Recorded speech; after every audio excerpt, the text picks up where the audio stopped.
১ August আসতে বাকি আর ১ সপ্তাহ, কিন্তু যুক্তরাষ্ট্র তাদের ঘোষিত বাড়তি শুল্ক এখনও প্রত্যাহার করেনি। একটি দিন যাচ্ছে আর বাংলাদেশের ব্যবসায়ী মহলে উদ্বেগ তীব্র থেকে তীব্র হচ্ছে। আগের ১৫% সহ নতুন ৩৫%। এই ৫০% শুল্ক বৃদ্ধির ফল অর্থনীতির জন্য হবে ভয়াবহ। তবে পাল্টা শুল্ক নিয়ে যুক্তরাষ্ট্রের সঙ্গে ২৯ জুলাই অনলাইনে বৈঠক হবে বাংলাদেশের। এ তথ্য ২৪ জুলাই গণমাধ্যমকে জানিয়েছেন বাণিজ্য সচিব মাহবুবুর রহমান। আগের দুইটি বৈঠক ব্যর্থ হওয়ায় নতুন বৈঠককেও অনেকে ভরসা করতে পারছেন না। ১ আগস্ট থেকে ট্রাম্প প্রশাসনের শুল্ক নীতি কার্যকরের কথা রয়েছে।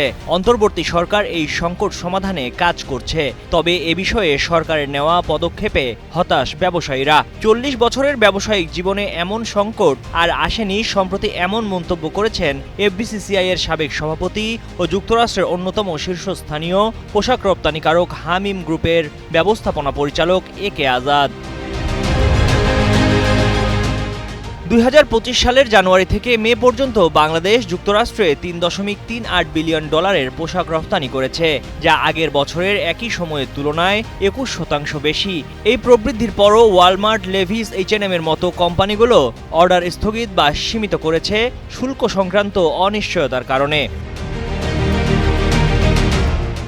বাণিজ্য বিশ্লেষকরা বলছেন, বৈশ্বিক বাজারে চাহিদা কমে যাওয়ায় রপ্তানি আয় এমনিতেই কিছুটা স্থবির।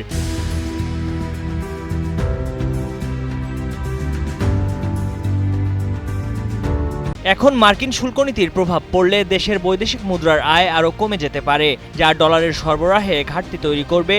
এর ফলে টাকার মান আরও কমে যাওয়ার শঙ্কা রয়েছে, যা আমদানি ব্যয় ও মূল্যস্ফীতিকে বাড়াতে পারে। এদিকে শুল্ক আলোচনার শেষ পর্যায়ে এসে যুক্তরাষ্ট্রের বাণিজ্য দপ্তরের সঙ্গে বাংলাদেশের একটি অনলাইন মিটিং হবে বলে ২৪শে জুলাই জানিয়েছেন বাণিজ্য উপদেষ্টা শেখ বশির উদ্দিন। বলেছেন, ওই মিটিংয়ের উপর ভিত্তি করে পরবর্তী কর্মকাণ্ড নির্ধারণ করা হবে। ট্রাম্প দ্বিতীয়বার ক্ষমতায় এসে অনেকগুলো দেশে ট্যারিফের ছুরি চালিয়েছেন বাণিজ্য ভারসাম্যে ব্যবধানের অজুহাতে। এই ব্যবধান কমিয়ে এনেও যদি কিছু করা যায়, বাংলাদেশ সেই চেষ্টাও করছে। এই লক্ষ্যে আগামী ৫ বছর প্রতিযোগিতামূলক মূল্যে যুক্তরাষ্ট্র থেকে বছরে ৭ লাখ টন উচ্চমানের গম আমদানির বিষয়ে সমঝোতা হয়েছে। এর আওতায় যুক্তরাষ্ট্র থেকে ২,২০,০০০ টন গম আনা হচ্ছে। এক্ষেত্রে দামও পড়ছে তুলনামূলক বেশি। এক্ষেত্রে মন্দের ভালো এই যে যুক্তরাষ্ট্রের গমে আমিষ বেশি থাকে, কিন্তু তাতেই কি কাজ হবে? ১ আগস্টের আগে সুখবর আসবে যুক্তরাষ্ট্র থেকে, এমন প্রশ্নই ব্যবসায়ী মহলে।